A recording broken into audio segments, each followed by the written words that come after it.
जरा सोचो, तुम्हारे हाथ एक ऐसा फोन लग जाए पहले ही बता दे कि फ्यूचर में क्या होने वाला है और इसका फायदा उठाकर तुम माला माल हो जाओ। लेकिन चीजें जैसी दिखती हैं उतनी सीधी हैं नहीं। कहानी की शुरुआत में एक औरत रेलवे स्टेशन पर मैसेज पढ़ते हुए चल रही थी। उस मैसेज में लिखा था कि जवाब उसे 1114 क्रॉसिंग पर मिलेगा, लेकिन वहाँ पहुँचने पर उसे मौत के सिवाय कुछ नहीं मिला क्योंकि एक ट्रेन ने उसे कुचल दिया। उधर थाईलैंड में एक मैक्स नाम का अमेरिकन कंप्यूटर इंजीनियर अपना काम खत्म करके वापस अमेरिका जाने के लिए होटल में पहुंचा तो उसे एक पार्सल मिला जिसमें भेजने वाले का नाम ही नहीं था। जब उसने पार्सल खोलकर देखा तो उसमें एक बहुत एडवांस फोन था। कमरे में जाकर मैक्स ने फोन छोड़कर टीवी ऑन किया और न्यूज देखने लगा। तभी उस फोन पर एक मैसेज आया जिसमें लिखा था कि होटल में अगले 2 दिन तक 50% ऑफ का ऑफर होगा। मैक्स ने रिसेप्शन पर फोन करके जब पता किया तो ये बात बिल्कुल सच निकली। इसलिए मैक्स ने 2 दिन और वहीं रुकने का फैसला किया। वीकेंड पर भी मैक्स न्यूज देख रहा था जब खबर आई कि जिस प्लेन में वो जाने वाला था वो क्रैश हो गया है। उसमें बैठा कोई भी आदमी जिंदा नहीं बच पाया। उसे एहसास हुआ कि उस फोन में आए मैसेज की वजह से वो बच गया था। तभी मैक्स को एक और मैसेज आया जिसमें लिखा था कि उसे सीजर नाम की कंपनी के शेयर खरीद लेने चाहिए, लेकिन उसने इस मैसेज को अनदेखा कर दिया। कमरे में वापस आकर मैक्स ने फोन कंपनी को कॉल करके मैसेज भेजने वाले का पता लगाने की कोशिश की,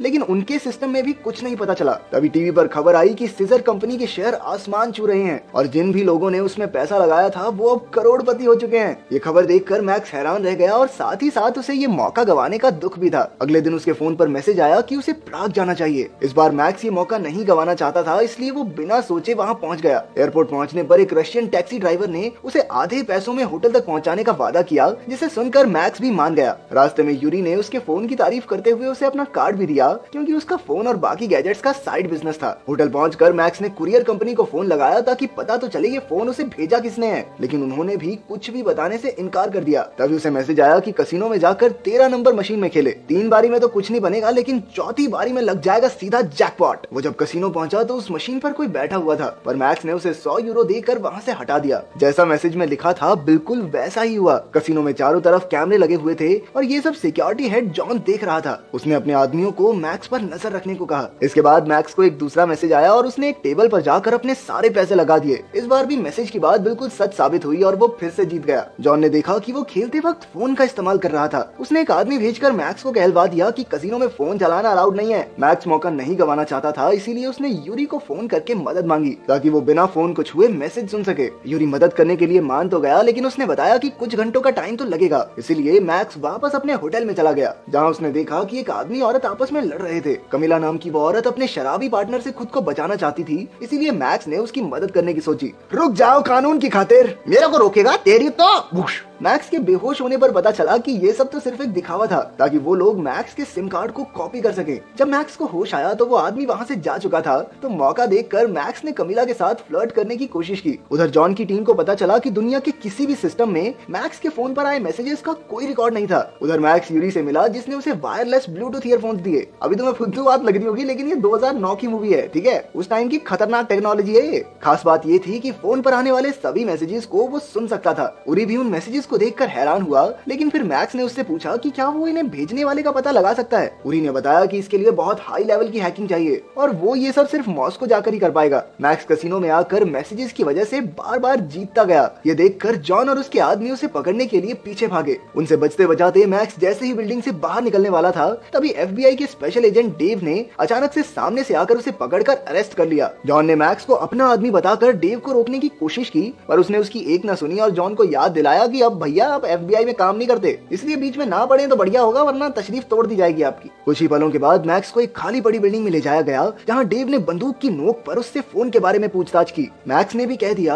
अरे भैया मम्मी कसम हमको नहीं पता ये फोन कहाँ से आया यार, मैं तो खुद परेशान हूँ, थोड़े पैसे कमा लिए, हमको मारोगे क्या? उसे इस तरह डरा सहमा देखकर डेव ने भी उसकी बात पर भरोसा कर लिया। कुछ ही देर बाद जॉन भी वहां पहुंच गया और ये देखकर कि वो वहां से बिना जवाब मिले नहीं जाने वाला, तो डेव ने उसे सारी जानकारी बता दी। दरअसल एफबीआई उन लोगों का पता लगाने की कोशिश कर रही है जिन्होंने मैसेजेस के दम पर बहुत सारे पैसे एकदम से कमा लिए हैं। ये सभी लोग अमेरिकन थे, बाकी इसके अलावा एक भी चीज नहीं थी जो उन्हें एक दूसरे से जोड़े। मैसेज भेजने वाला कभी नहीं पकड़ा गया और जिन्हें भी मैसेज आया उनकी एक रहस्यमय तरीके से मौत हो गई। खुशकिस्मती से उन्होंने मैक्स को मरने से पहले ही पकड़ लिया था, क्योंकि अब अमेरिका की सरकार ने एक एआई प्रोग्राम बनाया था जो किसी के भी टेक्स्ट मैसेजेस को पढ़ सकता था। जॉन और डेव साथ काम करने के लिए तैयार हो गए और जेल जाने से बचने के लिए मैक्स भी उनका पूरा साथ देने को तैयार था। डेव ने फोन अपने पास रख लिया और मैक्स को होटल से बाहर निकलने से मना किया गया क्योंकि उसकी जान को खतरा था। इधर डेव ने ब्रूक को फोन किया जो 3 घंटे के अंदर अपने एआई प्रोग्राम को शुरू करने को तैयार हो गया। अपना मैक्स होटल में बोर हो रहा था, तभी उसे कमीला का फोन आया, जिसके बाद वो दोनों ड्रिंक्स के लिए होटल बार में मिले। लेकिन उनकी प्यारी सी डेट के बीच में ही जॉन और डेव मैक्स को लेने आ गए। अब उन्हें भेजने वालों का पता लगाने के लिए सिर्फ 3 मैसेजेस की जरूरत थी और मैक्स का काम था हर बार की तरह जैसा मैसेज में बताया जाए ठीक वैसा ही करना। मैक्स ने फिर से अपना सारा पैसा दांव पर लगा दिया, लेकिन इस बार वो हार गया और फोन पर एक मैसेज आया जिसमें लिखा था कि अगर एक और बार फोन बंद हुआ तो वो मारा जाएगा। जैसे ही ब्रूक के एआई प्रोग्राम ने लोकेशन ढूंढी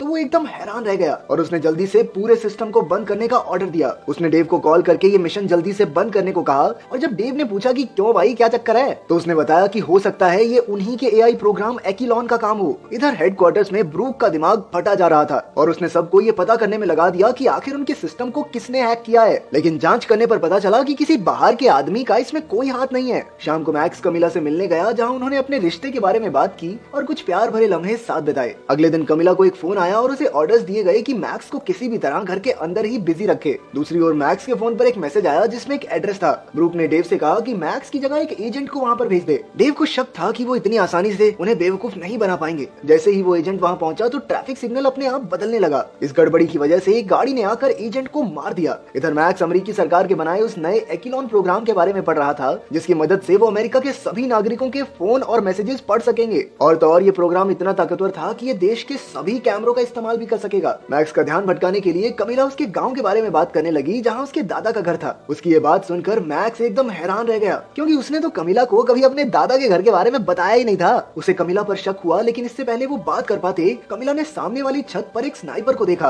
और उसके गोली चलाने से पहले ही उसने मैक्स को जमीन पर धक्का दे दिया। इसके बाद उसने देखा कि 2 लोग उन्हें मारने के लिए सीढ़ियों से भी आ रहे हैं। उसने मैक्स को बाथरूम में छिपाया और टेबल के नीचे छुपाई अपनी गन को निकालने की कोशिश करने लगी, जिसकी वजह से स्नाइपर ने उसे देख लिया और गोली चला दी जो सीधा जाकर कमीला के कंधे में लगी। इसके बाद उसने गन को छोड़कर एक तेज धार चीज से दरवाजे पर हमला किया, जो दरवाजे को चीरती हुई सीधा एक आदमी की छाती में घुस गई। पर दूसरा आदमी अंदर आ गया और मैक्स की तरफ बढ़ने लगा। मैक्स को बचाने के लिए कमीला ने स्नाइपर की गोलियों से बचते हुए उस पर हमला किया, पर जल्द ही वो आदमी कमीला पर भारी पड़ने लगा। इसी बीच मौका देखकर मैक्स ने उसके पैर में ब्रश घोंप दिया, जिसकी वजह से कमीला को उसे मारने का मौका मिल गया। साथ ही पुलिस के आने का सायरन सुनकर वो स्नाइपर भी वहां से कट लिया। तभी एक और आदमी बाथरूम में आया। ये जॉन था, जो शुरुआत से ही कमीला के साथ काम कर रहा था। जॉन मैक्स को साथ लेकर वहां से निकल गया और उधर डेव को रास्ते में एक फोन मिला, जिसमें एक मैसेज लिखा था कि मैक्स मुझे दे दो, वरना बेटे कालू तू तो गया, डायरेक्ट इनकाउंटर होगा बेटा। रास्ते में जॉन ने बताया कि वो किसी पर भरोसा नहीं कर सकते और खास तौर पर अमेरिका की सरकार पर तो बिल्कुल भी नहीं। इस सब के पीछे का पता लगाने के लिए मैक्स के पास एक प्लान था। उसने बताया कि उन्हें मॉस्को जाकर यूरी से मिलना चाहिए। टैलेंटेड लड़का है, वो मदद कर देगा अपनी। लेकिन जैसे ही वो मॉस्को पहुंचे तभी ब्रूक ने अपने एआई प्रोग्राम से उनकी लोकेशन का पता लगा लिया और उसने डेव को उनके पीछे जाने के ऑर्डर्स दिए। इधर मैक्स और जॉन यूरी से जाकर मिले, जिसने कसम खाई कि उसे कुछ ये सब करना नहीं आता। लेकिन जॉन के धमकाने पर उसने वादा किया कि वो 3 घंटे में काम कर देगा। इसके बाद जॉन और मैक्स ऐसे ही टहलने निकले, जहां जॉन ने अपनी एफबीआई छोड़ने की वजह बताई। दरअसल वो सरकार के इस एआई प्रोग्राम के खिलाफ था और उसने इसका बहुत विरोध भी किया। फिर भी जब बात बनती नहीं दिखी तो उसने नौकरी छोड़ दी। 3 घंटे बाद जब वो यूरी के पास गए तो उन्हें पता चला कि किसी ने भी उस एआई प्रोग्राम एक्िलॉन के साथ कोई छेड़छाड़ नहीं की। दरअसल वो प्रोग्राम ये सारे मैसेजेस खुद ब खुद भेज रहा था। वो प्रोग्राम खुद ब खुद अपलोड होकर दुनिया के सभी कंप्यूटर्स में फैलता जा रहा था। उन सभी मैसेजेस में वो जानकारी थी जो सिर्फ एक्िलॉन ही हासिल कर सकता था। वो हवाई जहाज खराब इसलिए हुआ क्योंकि उसमें कुछ खराबी थी, जिसके बारे में उस मशीन ने पहले ही पता लगा लिया था। उसने पहले ही बता दिया था कि सीजर कंपनी के स्टॉक्स बढ़ेंगे, क्योंकि उसने कंपनी के मालिक और शेयर होल्डर्स की आपस में बातें पढ़ ली थी। और उधर कसिनो में सारी मशीनें भी कंप्यूटर से ही चलती थी, तो इसी तरह उस एआई प्रोग्राम ने इस सब के बारे में पता लगा लिया था। इनकी बातचीत पूरी होती उससे पहले ही वहाँ एफबीआई के एजेंट्स आ गए। जॉन और मैक्स पीछे के दरवाजे से एक वैन को चोरी करके वहाँ से भागे। इसके बाद एफबीआई ने पूरे शहर में उनकी कार का पीछा किया। जॉन और मैक्स ने एक गलत मोड़ ले लिया, जहाँ सामने रेलवे ट्रैक पर एक ट्रेन जा रही थी। वो तो जॉन के पास बंदूक थी, तो उसने उसकी मदद से उन दोनों को बचा लिया। और तो और डेव के गाड़ी से बाहर निकलते ही उसने उसकी गाड़ी भी उड़ा दी। डेव ने फोन मैक्स को वापस दिया और बताया कि वो मैक्स को इसलिए पकड़ना चाहता था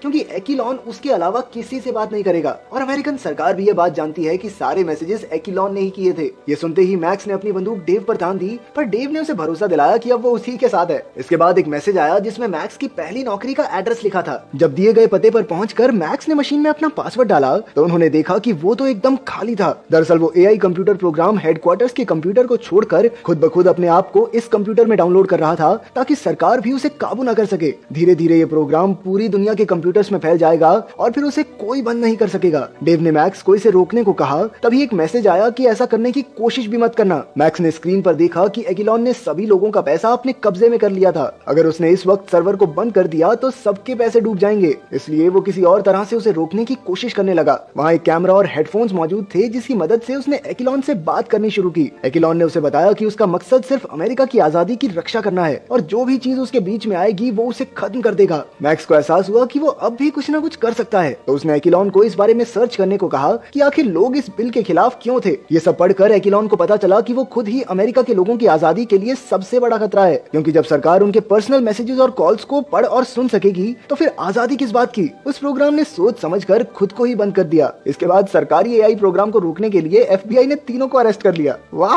पागल है क्या ये? अबे उसने गेम बिठा दी थी सबकी। कुछ वक्त बाद ही कमिला ने डेव, जॉन और मैक्स की बेल भरी और वो तीनों जेल से छूट गए, क्योंकि सरकार भी इस मामले को दुनिया से छुपाना चाहती थी, इसीलिए उन पर कोई कार्रवाई भी नहीं की जाएगी। डेव के कहने पर जॉन वापस से एफबीआई का हिस्सा बन गया। उधर मैक्स कमिला से मिला जिसने उसे वो पैसे दिए जो उसने उस रात कैसीनो से जीते थे। इन पैसों से वो दोनों मस्त घूमने निकल गए। तो चलो, आखिरकार इनकी सेटिंग भी हो गई, तो हैप्पी एंड।